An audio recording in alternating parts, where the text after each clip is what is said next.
अन्य महत्वना समाचार पर नजर કરીશું। અમદાવાદના મોટેરામાં દુષ્કર્મી આસારામના આશ્રમને તોડી પાડવામાં આવશે। મોટેરા આશ્રમમાં 30 થી વધુ ગેરકાયદે બાંધકામ તોડી પડાશે। આસારામ આશ્રમની જમીન પરત લેવા હાઈકોર્ટે મંજૂરી આપી છે। આસારામ આશ્રમની 45,000 ચોરસ મીટર જગ્યા પરત લેવા મંજૂરી અપાઈ છે અને લાંબા સમયથી ચાલતી કાનૂની ગૂંચવણ બાદ હાઈકોર્ટનો આ ચુકાદો। હવે આશ્રમની જગ્યા પર બનાવવામાં આવશે સ્પોર્ટ્સ કોમ્પ્લેક્સ। કોમનવેલ્થ 2030 પહેલા સ્પોર્ટ્સ કોમ્પ્લેક્સ બનાવવામાં આવશે।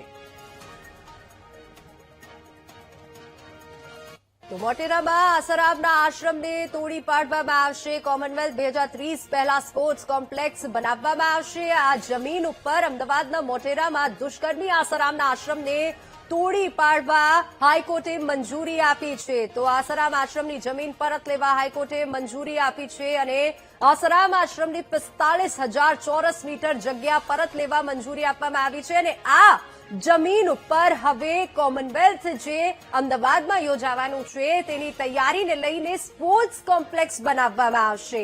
લાંબા સમયથી ચાલતી કાનૂની ગૂંચવણ બાદ આ નિર્ણય લેવામાં આવ્યો છે। આશ્રમની જમીન પરત લેવા હવે આ નિર્ણય હાઈકોર્ટે આપ્યો છે।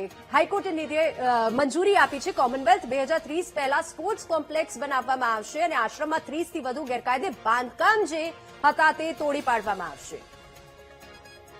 વધુ વિગતો સાથે સંવાદદાતા ભૌમિક ફોન લાઈન પર જોડાઈ ગયા છે। ભૌમિક, આસારામ આશ્રમની જમીન પરત લેવા હાઈકોર્ટે મંજૂરી આપી છે, શું વિગતો તેને લઈને? વિની, આપને જણાવી દઉં કે ગુજરાત હાઈકોર્ટમાં લાંબા સમયથી કાનૂની ગૂંચવણ હતી।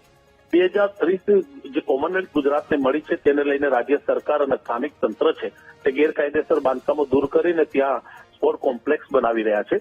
તેને લઈને હાઈકોર્ટમાં એક પિટિશન હતી। ગુજરાત હાઈકોર્ટે આજે આ લાંબી કાનૂની ગૂંચવણને દૂર કરી છે અને રાજ્ય સરકારને 45,000 ચોરસ મીટર જગ્યા જે આશ્રમની અંદર ને આસપાસ છે તેને પરત લેવાની મંજૂરી આપી છે।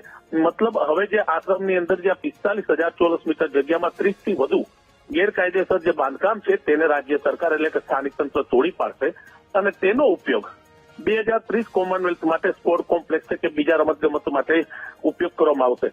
છેલ્લા કેટલાય સમયથી આ કાનૂની ગૂંચવણ હતી, કાનૂની લડાઈ હતી। આખરે રાજ્ય સરકારને આદેશ કર્યો છે ગુજરાત હાઈકોર્ટે કે 45,000 ચોરસ મીટર જગ્યા છે તે પરત લેવાનો તેમણે આદેશ આપ્યો છે। જી બિલકુલ ભૌમિક, આભાર સમગ્ર માહિતી બદલ।